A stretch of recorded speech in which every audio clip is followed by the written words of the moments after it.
Pagi itu, suasana pasar lama di kawasan Tangerang masih seperti biasa. Ramai, berisik, dan penuh sesak. Pedagang sayur berteriak menawarkan dagangannya, ibu-ibu sibuk menawar harga, dan tukang parkir liar mondar-mandir mengatur kendaraan dengan gaya sok berkuasa. Namun, di sudut gelap dekat pintu belakang pasar, sekelompok preman tengah berkumpul. Mereka bukan preman kecil-kecilan. Nama mereka cukup ditakuti di area itu. Dipimpin oleh seorang pria bertubuh kekar dan bertato di leher bernama Royan. Kelompok ini kerap memalak pedagang, menodong pembeli, hingga mencopet di keramaian. Tak jarang mereka memeras pengunjung yang dianggap mudah dikerjai. Hari ini kita cari mangsa yang segar, jangan pedagang, bosan, ujar Royan, menyulut rokoknya sambil melirik keluar. Beberapa anggota tertawa kecil. Di antara mereka, seorang preman muda berambut cepat melihat ke arah pintu masuk pasar. Bos, tuh ada cewek cakep baru turun dari angkot. Tasnya tebal, pasti isinya mantap tuh, ucapnya seraya menunjuk seorang wanita muda berjaket denim biru. Wanita itu memang mencolok. Dengan wajah oriental, langkah percaya diri, dan kacamata hitam yang menutupi sebagian wajahnya, ia tampak berbeda dari pengunjung pasar lainnya. Di tangannya, sebuah tas jinjing kulit coklat yang tampak mahal, menambah keyakinan para preman bahwa wanita ini adalah sasaran empuk. Royan mengangguk pelan. Oke, kita hajar dia pelan-pelan. Gak usah kasar dulu. Kalau dia ngeyel, baru kita ajarin. Mereka mulai bergerak, menyebar seperti biasa untuk mengepung target tanpa terlihat mencolok. Namun, mereka tak tahu, hari itu akan menjadi hari terburuk bagi mereka. Sementara itu, wanita yang menjadi target itu bernama Nadia Wiratama, seorang instruktur bela diri yang baru saja kembali dari pelatihan intensif di luar negeri. Meski tampilannya sederhana, Nadia bukanlah orang biasa. Dia adalah instruktur utama di salah satu pusat pelatihan taktis untuk personel keamanan sipil, yang kerap melatih bodyguard swasta dan personel pengamanan VIP. Namun Nadia sengaja menyembunyikan identitasnya. Hari itu, dia datang ke pasar untuk mencari kebutuhan bahan pelatihan survival, seperti barang-barang sederhana yang sering diabaikan, pisau dapur, tali tambang, dan korek api gas. Ia paham, di tempat keramaian seperti ini, ia harus selalu siaga. Langkah Nadia terhenti saat ia melewati lorong sempit dekat kios bumbu. Ia sudah merasakan sejak tadi, ada beberapa orang yang mengikuti dengan jarak tak wajar. Bahunya ditepuk dari belakang. Mbak, numpang nanya bentar, ujar seorang preman dengan nada dibuat sopan tapi bernada mengancam. Nadia menoleh, wajahnya datar. Di hadapannya, dua preman berdiri sambil melirik tas jinjingnya. Nanya apa? Mas? Jawab Nadia tenang. Dompet, HP, barang berharga, semuanya ditanya, Mbak. Mending kasih baik-baik, daripada ribet, ujar preman itu sambil tersenyum mengejek. Sementara itu, dua preman lain mulai mendekat dari belakang, memblokir jalan keluar. Nadia tersenyum kecil. Namun bukan senyum ketakutan seperti yang mereka harapkan, melainkan senyum yang membuat Royan yang diam-diam memperhatikan dari jauh merasa aneh. Seolah ada sesuatu yang tidak beres. Mas, yakin mau ribet di sini? Kata Nadia pelan, namun nada suaranya tegas. Tatapannya tajam, dingin. Preman yang di depannya tertawa kecil. Waduh, mbaknya galak, ya. Tapi udah biasa kok. Cewek galak di sini akhirnya juga nurut. Jangan bikin susah diri sendiri, Mbak. Tapi Nadia tidak bergerak. Justru ia menurunkan tasnya perlahan, meletakkannya di lantai. Royan yang dari jauh merasa bahwa Nadia akan menyerah, memberi kode dengan gerakan dagu. Salah satu anak buahnya langsung melangkah maju, hendak merampas tas itu. Namun dalam sepersekian detik, situasi berubah total. Dengan gerakan secepat kilat, Nadia mencengkeram pergelangan tangan si preman penodong dan memutarnya ke belakang tubuh pria itu. Si preman menjerit kaget, tapi suaranya tercekat ketika Nadia dengan presisi menghantamkan sikunya ke dada si preman hingga terjatuh terkapar. Apaan nih? Teriak preman lainnya, kaget melihat rekannya jatuh begitu cepat. Namun sebelum mereka bisa bereaksi, Nadia sudah bergerak lincah. Dua tendangan memutar menghantam dagu dan perut preman lain, membuat mereka terpelanting dan berguling di atas lapak sayur. Suasana pasar mendadak gaduh. Para pedagang dan pengunjung terdiam, menyaksikan wanita mungil yang baru saja melumpuhkan tiga preman dalam hitungan detik. Royan melangkah maju.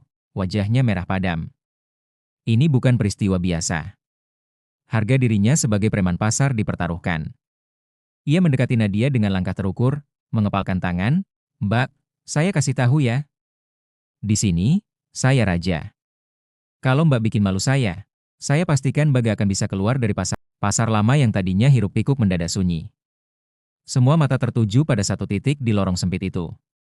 Di sana, Royan, preman paling disegani di area tersebut, berdiri berhadapan dengan Nadia, Wanita muda bertubuh mungil yang baru saja membuat anak buah Royan terkapar hanya dalam hitungan detik. Royan mengepalkan tangannya.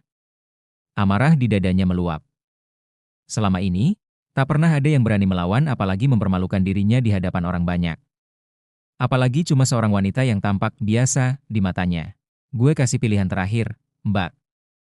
Mau keluar dari pasar ini hidup-hidup atau? Belum sempat Royan menyelesaikan kalimatnya, Nadia maju satu langkah dengan sorot mata menusuk. Ia memotong ucapan Royan dengan suara pelan, namun tegas dan dingin. Kamu terlalu banyak bicara. Ayo, tunjukkan seberapa hebat Raja Pasar yang katanya ditakuti ini. Ucapan itu seperti cambuk yang mencabik harga diri Royan. Ia meraung keras, tubuhnya melesat maju dengan tinju kanan terangkat tinggi, mengarah langsung ke wajah Nadia. Serangan itu bukan main-main. Royan ingin membuat Nadia jatuh seketika, namun yang terjadi justru sebaliknya. Dengan kecepatan refleks yang mengejutkan, Nadia merunduk, menghindari pukulan itu, dan dalam gerakan lanjutan, sikunya menghantam ulu hati Royan dengan keras. Tubuh Royan terhuyung ke depan, nafasnya tertahan, belum sempat Royan memulihkan posisi. Nadia memutar tubuhnya dan melayangkan tendangan ke sisi rahang Royan. Tubuh besar itu terputar, menghantam tumpukan keranjang sayur, membuat isi pasar bergemuruh kaget. Mampus, bos Royan jatuh. Teriak seorang preman yang menyaksikan adegan itu tak percaya, suasana pasar menjadi kacau. Orang-orang mulai berbisik, ada yang mengeluarkan ponsel untuk merekam. Beberapa pedagang yang selama ini sering diperas oleh Royan, diam-diam tersenyum puas melihat bos preman itu terkapar dengan wajah merah padam. Namun Royan belum menyerah, dengan sisa tenaga, ia bangkit berdiri. Wajahnya kotor, darah menetes dari sudut bibir. Tapi mata Royan kini penuh amarah membabi buta. Lu nyari mati? Teriaknya. Mengambil sebuah besi tipis yang biasa digunakan untuk penyangga tenda dagangan, Royan mengayunkan besi itu ke arah Nadia, serangan brutal tanpa teknik. Orang-orang menjerit, takut Nadia akan celaka, tapi Nadia tetap tenang. Ketika besi itu datang menghantam, Nadia menangkapnya dengan kedua tangan, memutar tubuh Royan, dan dalam gerakan kilat, ia mengunci lengan Royan di belakang punggungnya. Besi itu terlepas, jatuh bergemerincing ke lantai pasar. Aarg! Jeritan Royan menggema, tulang lengannya seperti mau patah. Tak lama kemudian, Nadia menyentakkan gerakannya dan menjatuhkan tubuh Royan dengan teknik bantingan keras. Buk! Tubuh Royan terhempas ke lantai, tergeletak lemas. Seketika, anak-anak buah Royan yang tadinya mengepung dari jauh, memilih mundur perlahan. Mereka tahu, kali ini mereka berhadapan dengan orang yang bukan sekadar jagoan. Nadia berdiri di tengah lorong, mengatur nafasnya dengan tenang. Ia tak melirik Royan yang terkapar, hanya berbicara lantang dengan suara yang bisa didengar seluruh pasar. Kalau kalian masih mau cari gara-gara, ayo maju. Tapi kalau mau selamat, angkat teman kalian itu, pergi, dan jangan pernah lagi berani menodong orang di pasar ini. Tak ada yang berani bergerak. Hanya suara bisik-bisik penonton dan suara perekam video dari ponsel-ponsel yang aktif di sekeliling mereka. Salah satu preman junior akhirnya memberanikan diri menarik Royan yang masih mengerang kesakitan. Satu persatu, para preman itu kabur keluar pasar, menunduk malu di hadapan para pedagang dan pengunjung yang selama ini mereka tekan. Dan seketika, pasar yang tadinya sunyi, pecah dengan tepuk tangan dan sorakan. Mbak hebat, Mbak. Kami dari dulu muak sama preman-preman itu. Teriak seorang pedagang bawang dengan mata berkaca-kaca. Nadia hanya tersenyum tipis, memungut kembali tas jinjingnya yang tadi ia letakkan di lantai. Ia tahu, masalah ini belum selesai. Preman-preman itu pasti akan kembali dengan cara lain. Namun Nadia juga tahu, sejak hari itu, pasar ini tak akan sama lagi. Hari itu, berita tentang seorang wanita yang melumpuhkan preman pasar tersebar cepat. Video perkelahian Nadia dengan Royan dan anak buahnya viral di media sosial. Orang-orang memberi julukan Mbak Pasar Anti Preman. Namun di balik popularitasnya yang mendadak, Nadia tahu bahwa masalah ini belum selesai. Dunia premanisme tak semudah itu menyerah hanya karena satu kekalahan. Terutama untuk orang seperti Royan yang harga dirinya diinjak-injak di hadapan banyak orang, dan benar saja. 2 hari setelah insiden itu, di sebuah warung kopi gelap di kawasan belakang pasar, Royan yang masih memegangi lengannya yang terkilir, mengumpulkan sejumlah pria bertampang keras. Mereka bukan preman pasar biasa, melainkan preman bayaran dari luar daerah, yang kerap digunakan sebagai eksekutor saat terjadi konflik antar kelompok. Gue gak peduli cewek itu siapa. Gue mau dia remuk. Harga diri gue dipermalukan di depan orang banyak. Kalau perlu bikin dia gak bisa jalan lagi, ucap Royan, matanya merah menahan amarah. Seorang pria bertubuh tambun dengan bekas luka di pipi, bernama Gendon, hanya tersenyum sinis. Ia dikenal sebagai preman bayaran yang brutal, sadis, dan tak kenal takut. Tenang, Yan. Kalau urusan bikin orang kapok, gue ahlinya. Gue bawa 5 orang pasukan. Sore ini, lo tinggal tunjuk aja ceweknya. Biar urusan gue, ucap Gendon sambil menepuk pundak Royan. Sore harinya di pasar lama Nadia kembali datang ke pasar lama. Tapi kali ini bukan sebagai pembeli biasa. Ia sudah mendapat informasi bahwa Royan akan mendatangkan bala bantuan untuk balas dendam. Nadia yang memang memiliki koneksi dengan komunitas anti preman, sudah menyiapkan rencana. Di antara keramaian pasar, terlihat beberapa pria asing dengan tubuh kekar menyebar, memantau pergerakan Nadia. Mereka mengikuti dari kejauhan, menunggu momen yang tepat untuk menyerang. Namun, mereka tak menyadari bahwa Nadia pun telah menyiapkan perangkap. Beberapa anggota tim relawan anti preman, TRAP, komunitas swasta yang selama ini bergerak memberantas premanisme di tempat umum, sudah menyamar sebagai pedagang, tukang parkir, bahkan sebagai pengunjung pasar. Mereka adalah mantan atlet bela diri, satpam swasta, hingga eks-anggota keamanan internal yang sudah terlatih. Mereka sengaja tidak menunjukkan diri, karena tahu, serangan preman bayaran ini akan terjadi cepat dan brutal. Momen penyerangan ketika Nadia berjalan melewati lorong yang sempit, 5 pria berbadan besar tiba-tiba muncul dari arah berlawanan, memblokir jalannya. Mbak! Hebat ya kemarin, viral. Tapi hari ini Mbak ketemu yang asli. Ujar Gendon dengan suara parau, senyum liciknya menampakkan gigi emasnya. Nadia tidak terkejut. Ia sudah memperhitungkan semuanya. Gendon melirik ke arah 2 orang anak buahnya. Tanpa aba-aba, 2 pria itu langsung menerjang Nadia dari kanan dan kiri. Niatnya jelas untuk menyeret Nadia secara kasar keluar dari pasar. Namun, seketika 2 pedagang bawang yang tampaknya hanya ibu-ibu biasa, bergerak lincah. Mereka memutar tangan para penyerang dengan teknik kuncian, membuat keduanya menjerit kesakitan. Dalam hitungan detik, keributan pecah. Anggota trap yang lain langsung keluar dari persembunyian mereka. Seorang tukang parkir mencegat serangan preman dari belakang, mengunci lehernya. Seorang pemuda pengantar barang menahan pria lain dengan gerakan bantingan yang keras. Gendon terkejut. Ia tak menyangka kalau Nadia ternyata sudah menyiapkan pasukan diam-diam. Kalian pikir bisa main keroyokan? Hah? Gendon marah. Ia maju dengan membawa rantai baja, berusaha menghantam Nadia secara brutal, namun Nadia sudah siap. Ia menghindar dengan langkah samping, dan dalam satu gerakan presisi, kakinya menghantam lutut Gendon dengan tendangan miring yang tepat sasaran kerak. Gendon berteriak, lututnya tertekuk paksa. Tubuhnya jatuh terduduk di lantai pasar. Para preman yang tersisa mulai panik. Mereka tak menduga bahwa perburuan ini malah berbalik menjadi pembantaian moral bagi mereka, sementara Royan yang sejak tadi memperhatikan dari kejauhan, wajahnya memucat. Ia tak menyangka Nadia bukan hanya jagoan tunggal, tapi punya jaringan yang rapi dan terorganisir. Beberapa saat kemudian, suara sirine polisi terdengar dari kejauhan. Seorang anggota trap yang diam-diam merekam semua kejadian sejak awal, telah menghubungi pihak berwajib dan mengirimkan lokasi mereka secara real-time. Penangkapan preman. Reputasi Nadia makin menggila ketika mobil patroli mendekat. Preman-preman bayaran itu sudah tidak berkutik, tertahan di posisi masing-masing oleh anggota trap dan beberapa warga pasar yang marah. Polisi datang dengan ekspresi bingung sekaligus kagum. Mereka sudah sering mendapat laporan tentang premanisme di pasar lama. Namun baru kali ini mereka menemukan skenario di mana preman-preman itu sudah dilumpuhkan dengan rapi sebelum polisi turun tangan. Siapa yang memimpin aksi ini? Tanya seorang perwira polisi kepada kerumunan. Nadia melangkah maju, wajahnya tenang. Ia hanya menunjukkan kartu identitas dari komunitas trap, dan berkata, kami hanya membantu membersihkan pasar dari sampah jalanan, Pak. Bukti video sudah dikirim ke Polres. Mata perwira polisi itu melebar. Ia tahu, kasus ini akan menjadi sorotan besar. Baik. Semua tersangka akan kami proses. Terima kasih sudah membantu masyarakat, Mbak Nadia, ucap perwira itu dengan nada hormat. Di sudut pasar, Royan melarikan diri sementara preman-preman bayaran diborgol satu persatu. Royan diam-diam melangkah mundur, mencoba melarikan diri di tengah keramaian yang kembali normal. Namun, saat ia hampir mencapai jalan keluar, sebuah suara dingin menegurnya dari belakang. Mau kabur kemana, Royan? Royan menoleh. Nadia berdiri tegak, tatapannya menusuk, sementara di sekelilingnya, anggota trap sudah mengepung Royan dengan posisi siaga. Royan mematung di tempatnya berdiri. Wajahnya yang penuh amarah sejak tadi kini berubah menjadi pucat pasi.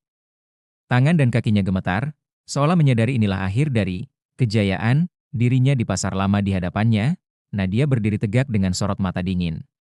Di sekeliling mereka, anggota trap telah mengepung, memotong semua jalan keluar.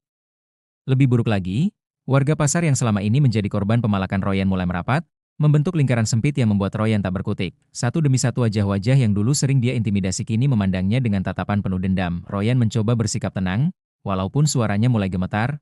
Mbak, dengerin dulu, kita selesaikan baik-baik. Saya nyesel, Mbak, saya hilaf.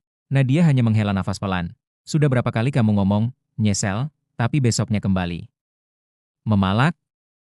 Sudah berapa banyak pedagang di sini yang kamu ancam? Kamu peras? Sampai mereka harus berhutang hanya untuk setor ke kamu? Ujar Nadia dengan nada pelan namun menusuk tajam. Royan tertunduk.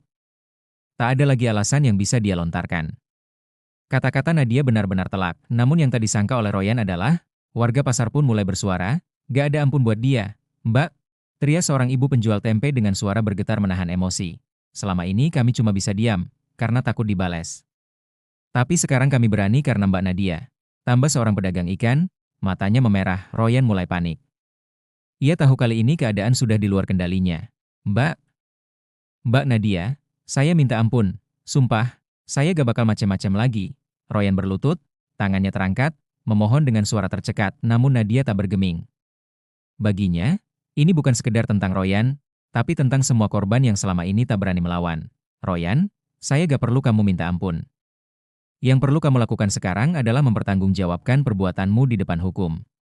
Kalau kamu benar-benar laki-laki, hadapi, ucap Nadia dingin. Beberapa anggota trap menghampiri Royan, memborgol tangannya dengan kunci tangan profesional. Royan tak melawan, hanya menunduk dalam-dalam. Tubuhnya lunglai, seolah seluruh harga dirinya runtuh di hadapan orang-orang yang dulu dia rendahkan. Di tengah proses itu, suara sirine polisi kembali terdengar.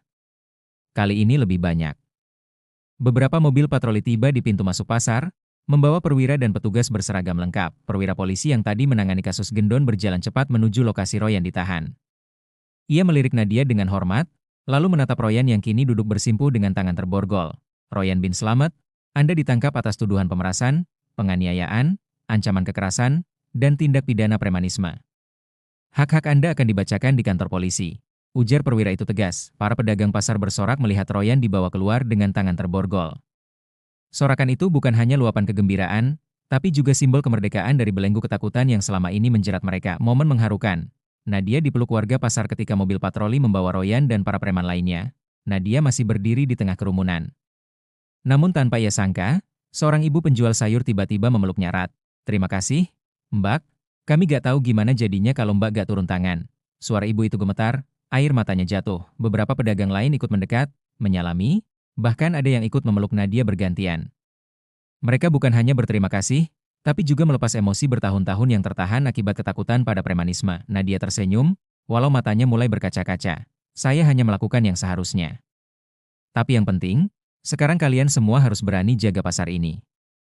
Jangan biarkan premanisme kembali merajalela karena ketakutan, ucap Nadia dengan nada tulus. Seorang pemuda, yang ternyata adalah putra salah satu pedagang, maju ke depan.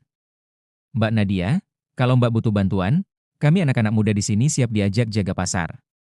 Kami kapok takut sama preman. Sorakan dan tepuk tangan menggema. Momen itu terekam di berbagai ponsel dan langsung tersebar di media sosial. Hashtag pasar bebas preman dan Mbak Nadia mulai merajai trending topik lokal. Royan di kantor polisi. Nasib preman tak lagi berjaya di kantor polisi. Royan hanya bisa tertunduk saat diinterogasi. Semua barang bukti sudah lengkap. Video penodongan, saksi-saksi pedagang, hingga rekaman saat dirinya menyewa preman bayaran. Semua terekam jelas dan tak terbantahkan. Kali ini, tidak ada orang dalam atau pejabat pelindung yang bisa membantunya. Nama Royan sudah terlalu viral untuk ditutup-tutupi, proses hukum berjalan cepat. Pihak kepolisian pun mendapat pujian dari masyarakat karena sigap menangani kasus ini. Mereka tahu, kemenangan ini bukan semata-mata karena penegak hukum, tapi karena keberanian warga dan peran aktif Nadia yang mampu memecah rantai ketakutan. Malam itu, Nadia menatap langit di malam harinya. Nadia duduk sendirian di atas atap kontrakannya yang sederhana. Ia menatap langit malam yang cerah, sembari mengingat kembali setiap detik peristiwa di pasar tadi. Ponselnya berbunyi. Sebuah pesan masuk dari seorang rekan di komunitas trap. Hebat, Nat. Satu pasar bersih hari ini. Tapi ingat, di luar sana masih banyak pasar lain yang butuh sentuhan kita. Nadia tersenyum kecil. Ia tahu perjuangan belum selesai, tapi hari ini, setidaknya, satu tempat kecil di kota ini telah bebas dari premanisme. 2 minggu berlalu sejak insiden penangkapan Royan dan kelompok preman bayaran di pasar lama. Sejak saat itu, suasana pasar berubah drastis. Lorong-lorong sempit yang dulu penuh rasa was-was kini menjadi lebih ramai dan hidup. Pedagang bisa berdagang dengan tenang tanpa dihantui rasa takut akan dipalak. Pembeli pun kembali berdatangan karena mereka merasa aman. Namun, Perubahan ini tidak terjadi begitu saja. Nadia tahu, jika tak ada sistem yang menjaga, premanisme bisa tumbuh kembali. Oleh sebab itu, ia bersama anggota TREP dan para pemuda setempat membentuk sebuah komunitas baru bernama Jaga Pasar. Sebuah tim relawan yang bertugas menjaga keamanan dan kenyamanan pasar lama. Latihan perdana, Jaga Pasar, di halaman belakang pasar. Nadia memimpin latihan dasar bagi anggota Jaga Pasar yang terdiri dari pemuda-pemudi lokal. Mereka dilatih teknik dasar bela diri, cara menghadapi situasi genting tanpa provokasi, hingga komunikasi efektif dengan pedagang dan pembeli. Menjaga pasar itu bukan hanya soal berani berkelahi, tapi juga soal membuat orang merasa aman hanya dengan kehadiran kalian di sana. Ujar Nadia tegas di hadapan para peserta. Di antara mereka, ada wajah-wajah familiar. Rudy, anak pedagang sayur yang dulu gemetar saat melihat Royan. Siska, gadis muda yang membantu ibunya di kios rempah, dan bahkan Pak Sastro, mantan tukang parkir liar yang kini memilih tobat dan ingin membantu menjaga keamanan dengan cara yang benar. Latihan berlangsung dengan semangat. Bagi mereka, ini bukan sekedar pelatihan fisik, melainkan bentuk perlawanan moral terhadap budaya ketakutan yang selama ini menjerat mereka. Pagi di pasar lama. Ujian pertama suatu pagi, Nadia dan tim Jaga Pasar menghadapi ujian pertama mereka. Dua pria asing yang mencurigakan mondar-mandir di area parkir, memaksa beberapa pedagang membayar biaya keamanan. Taktik preman lama yang mencoba kembali muncul, namun kali ini, suasananya berbeda. Rudy dan beberapa anggota Jaga Pasar mendekat dengan sikap tenang namun tegas. Mereka tak langsung main fisik, tapi menggunakan pendekatan dialog yang sudah diajarkan Nadia. Bang, di pasar ini udah gak ada iuran liar. Kalau abang mau cari masalah, silakan ke kantor polsek. Kami sudah komunikasi langsung dengan mereka, ujar Rudy dengan nada santai, tapi penuh keyakinan. Para preman itu sempat menantang, namun melihat sekeliling mereka mulai dikerumuni anggota Jaga Pasar dan pedagang yang sudah tak takut lagi. Mereka memilih mundur perlahan dan pergi. Warga bersorak. Ini adalah kemenangan pertama mereka tanpa harus mengandalkan Nadia turun tangan secara langsung. Nadia diundang ke balai kota beberapa hari kemudian. Nama Nadia kembali mencuat. Kali ini bukan dari viral di media sosial, melainkan undangan resmi dari pemerintah kota Tangerang. Ia diminta hadir dalam acara apresiasi pejuang lingkungan sosial. Di balai kota, Nadia yang mengenakan kemeja putih sederhana dipanggil ke atas panggung. Wali kota memberikan penghargaan simbolis berupa plakat dan piagam. Mbak Nadia telah menunjukkan bahwa perubahan besar bisa dimulai dari langkah kecil yang berani. Pasar lama adalah bukti bahwa masyarakat, jika bersatu dan tidak takut, bisa mengalahkan praktek-praktek premanisme, ujar wali kota, disambut tepuk tangan gemuruh. Nadia menerima penghargaan itu dengan senyum tipis. Ia tidak mengejar popularitas. Baginya, apresiasi sesungguhnya adalah saat warga pasar lama bisa berdagang dan beraktivitas dengan rasa aman.